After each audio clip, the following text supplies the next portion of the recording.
신윤의 뉴스 정면 승부 2부 시작합니다. 오늘 2부에서는 더불어민주당 남양주시 을 후보시죠. 김병주 의원 연결해서 입장 들어보겠습니다. 김 후보님 안녕하세요. 네, 안녕하세요. 김병주입니다. 예, 지금 분위기 어떠세요? 네.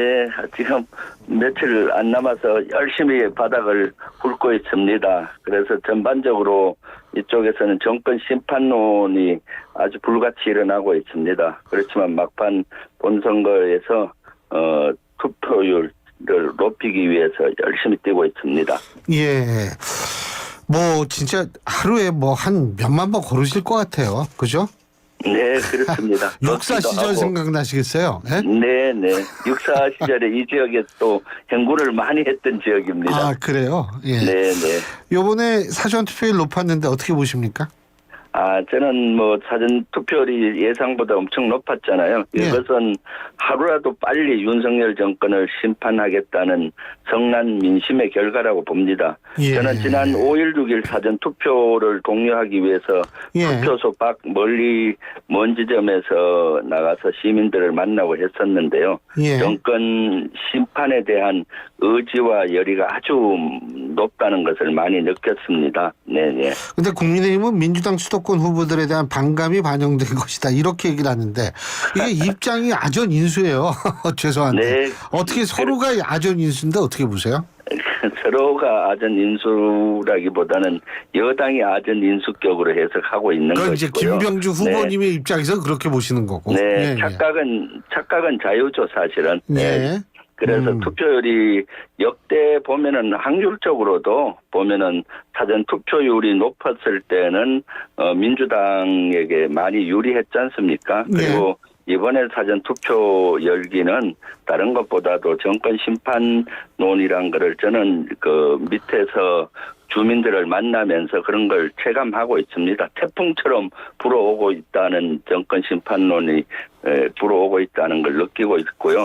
국민의힘에서 그것이 유리하게 판단하고 있다면은 아주 큰 착각이고 그것은 결국은 총선 실패와 기결된다고 저는 보여집니다. 국민의힘 입장에서. 네. 그렇군요. 근데 이제 네. 제가 데이터로 좀 여쭤보면 이게 한국 리서치에서 사전 투표 분석한 자료인데요.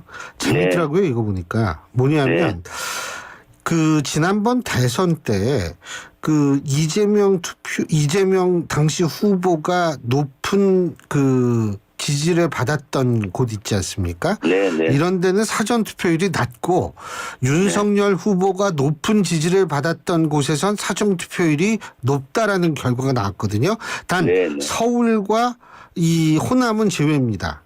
네. 이건 어떻게 보세요? 만약 그렇게 정권 심판론 이거는 한국 리서치가 오늘 발표한 그 여론이라는 그 조사 보고서에서 나온 건데요. 어떻게 보세요? 네, 그것은 분석은 보는 각도에 따라 다르지 않습니까? 예. 그래서 저는 한쪽 측면에서 봤다고 생각하고요. 예. 이번에는 추세를 봐야 된다고 봅니다. 예. 이번에 제외 국민 투표도 사상 최고로 높았잖아요. 31.28%. 그거 죄송합니다. 이거는 틀린 팩트라서 제가 바로잡을 수밖에 없습니다. 뭐냐면 지금 제외 국민이 197만 명 정도 되는데요. 그 중에서 등록한 사람만 투표를 하게 돼 있습니다. 근데 등록한 사람이 한 14만 명인가 그 정도 되는데 그 중에서 9만 명이 했기 때문에 60%가 넘은 거지. 이게 전체 전체 제외 국민으로 따지면 197만 속에 9만이 한 거니까요. 네, 하여튼 등록하신 분 중에 투표율은 최고로 높은 걸로 제가 알고 있고요. 사전 투표율도 이번이 최고로 높은 걸로 알고 있고. 대선보다는 낮죠. 그러니까 총선을 얘기하는 겁니다. 국회의원 총선에서는 제일 높은 걸로 저도 언론이나 이런 데서 봤고요. 그래서 이런 추세선으로 봤을 때 저는 본 투표에도 이렇게 이렇게 높은 것들은 정권 심판에 대한 열기가 높고요. 사실은 현장에 있는 사람이 가장 잘 안다고 저는 봅니다. 그렇죠. 여론조사도 그거야 중요하지만. 그럴 수 있죠. 지역에 따라 좀 다르겠습니다만. 네. 근데 지금 그래서 최종 투표율이 몇 %가 될 것 같으세요?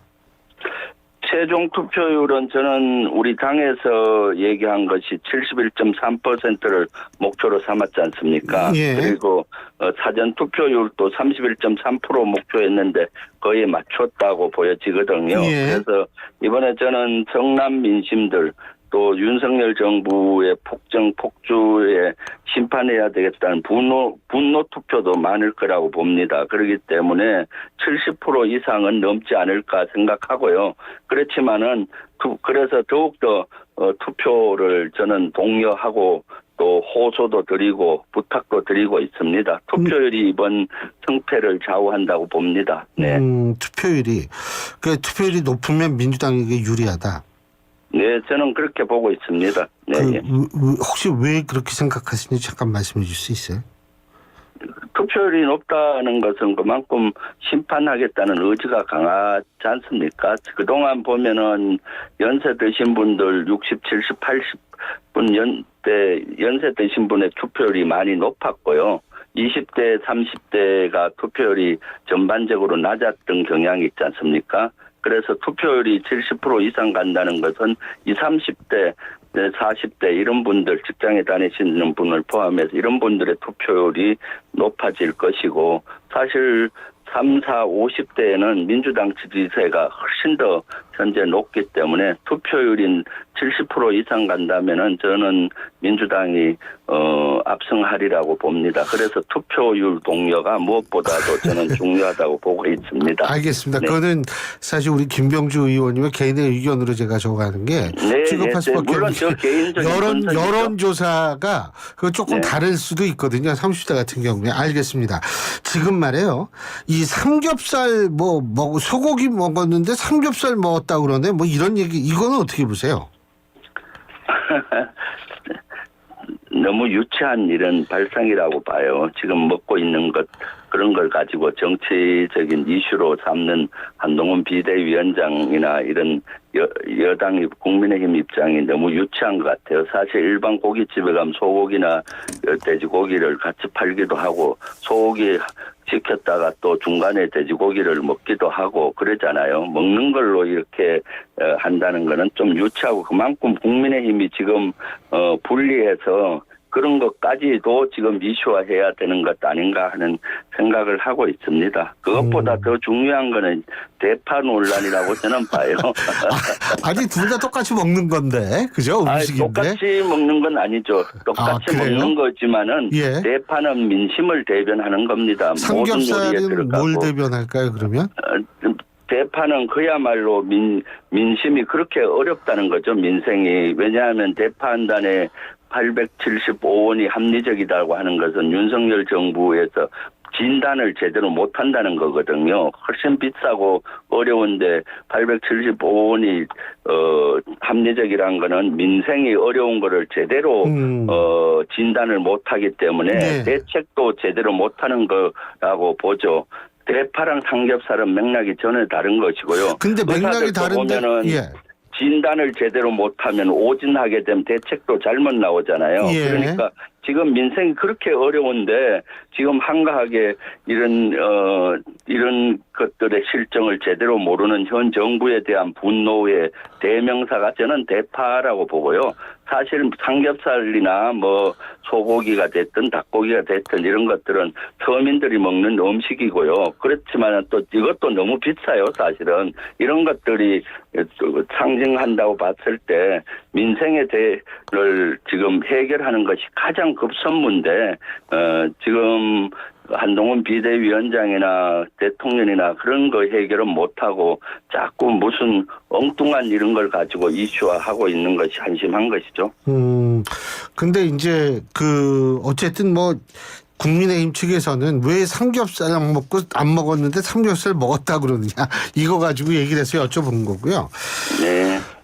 조국 혁신당이 지금 주장하는 사회연대 임금제 어떤 생각이십니까? 거기에 대해서는 제대로 모니터링을 못했어요. 왜냐하면은 지금 지역 일일이 발로 다니다 보니까 조국 혁신당에 대한 이슈나 거기에 공약은 세부적으로 제가 솔직히 확인을 못해서 거기에 대해서 얘기하기는 어렵네요. 조국 혁신당 이게 쫙 다니시면서 조국 혁신당의 지지세가 만만치 않다고 느끼세요? 네. 조국 혁신당의 지지세가 많은 것 같아요. 그리고 거기는 봉사자 그냥 스스로 나와서 자발적으로 운동을 하시는 분이 많은 것 같아요. 예. 25cm 곱하기 25cm로 구자를 적어서 이렇게 개인이 할 수 있잖아요. 그런 선거를. 그런 분들이 눈에 많이 띄시는 걸로 봐서는 조국 혁신당의 이번에 그 바람이 크구나 하는 걸 느끼고 있습니다. 더불어민주연합보다 더 많이 가져갈 거라고 보세요, 의석? 민주연합이 훨씬 이겨야 되는데 걱정입니다. 사실은 민주당 예. 우리 더불어민주당의 위성정당은 더불어민주연합이잖아요. 그래서 그런 사항인데 좀 걱정스럽긴 합니다. 그 분야는. 네. 그렇군요. 네. 한동훈 위원장, 그 조국 대표 말씀 드리니까 생각이 나는데 지난주부터 이 범죄 혐의자 이 프레임을 두고서 이재명 대표, 조국 대표 두 대표를 비판하고 있는데 이 부분은 어떻게 보세요? 자꾸 한동훈 위원장은 범죄자 프레임을 억지로 이렇게 씌우려고 하는데 이것은 아주 잘못됐습니다. 옛날 조선시대 무학대에서 간 얘기가 생각나요. 그런데 그 비유는 너무 적나라하기 때문에 못하고 결국 그건 눈에는 뭐만 보인다 이런 얘기잖아요. 예. 네. 한동훈 위원장 같은 경우 평생 검사로 이렇게 살다 보니까 이분법적으로 세상을 바라보는 것 같아요. 기소냐 불기소냐 범죄냐 범죄가 아니냐 이런 걸로 바라보는데 사실은 정치 지도자에게 가장 큰 덕목은 매사에 긍정적이면서 비전을 제시할 수 있어야 됩니다. 그런데 과거 지향적이면서 마치 범죄냐 아니냐 이런 걸로 세상을 바라보는 아주 편협적인 시각을 가지고 있는 사람이죠. 그래서 초보 대통령의 초보 비대위원장이 내놓는 이런 거에 우리 국민들은 너무 실망하고 너무 속상하고 그렇죠. 저는 한동훈 위원장은 이제 보여줄 만큼 보여줬기 때문에 이번 총선 끝나면은 정치인에서 손 놓고 변호사를 하는 게 차라리 낫다고 봅니다. 이렇게 이분법적으로 세상을 자꾸 범죄자냐 아니냐 뭐 이렇게 바라보는 시각을 있는 것 같은데 이렇게 되면 국민에게 희망을 주고 비전을 주지 못합니다. 그래서 저는 이러한 정치 지도자는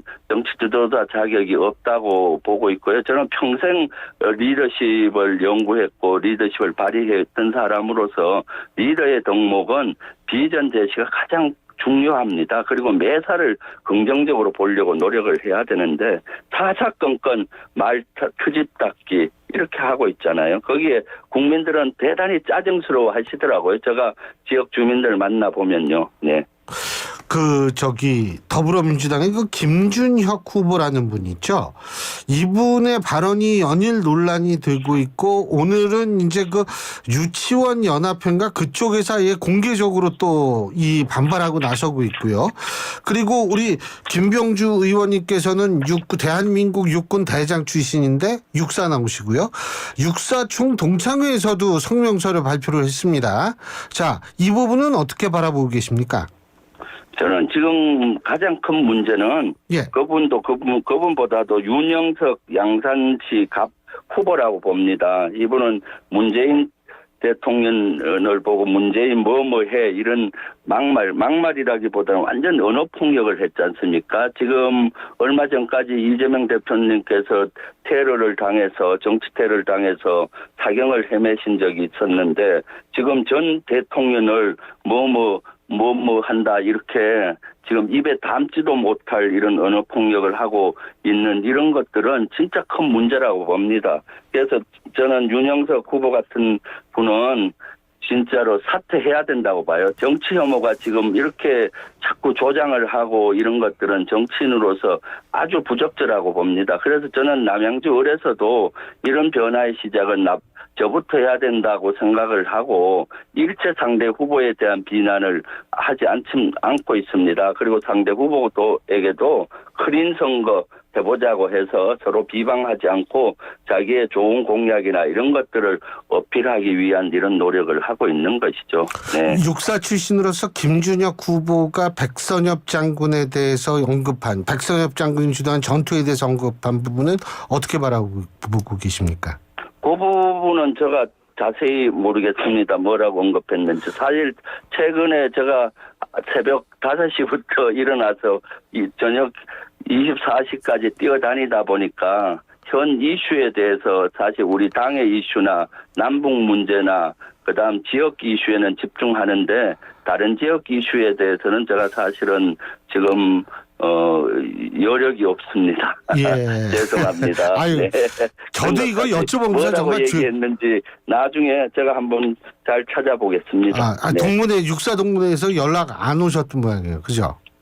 육사 동문회에서는 그런 연락이 안 왔고요. 오히려 육사 동문회 중 일부 뭐 구국 동지회라든가 뭐 대한민국 수호단체 이런 데는 39년 동안 군복인분 저조차도 낙마시키려고 지금 낙마 운동을 벌리고 상대 후보인 저희 남양주 을 상대 후보 가서 지지선언하고 마치 태극기 부대 수준으로 하고 있어서 진짜로 실망을 제가 하고 있습니다. 39년 동안 군복을 입고 국가에 충성을 하고 국가 국민께 목숨까지 바치겠다는 사람의 애국심을 의심하면서 해병대 병장 출신인 상대 후보가 훨씬 애국심이 낮다는 식으로 하면서 지지선언을 하고 그러기 때문에 지금은 여기에 육사 동문회를 끌어들여서 얘기하는 건 안 맞고요. 그분도 육사 동문회 이름이라기보다는 육사 출신 중에 아주 극우적인 이런 분들이 자꾸 이런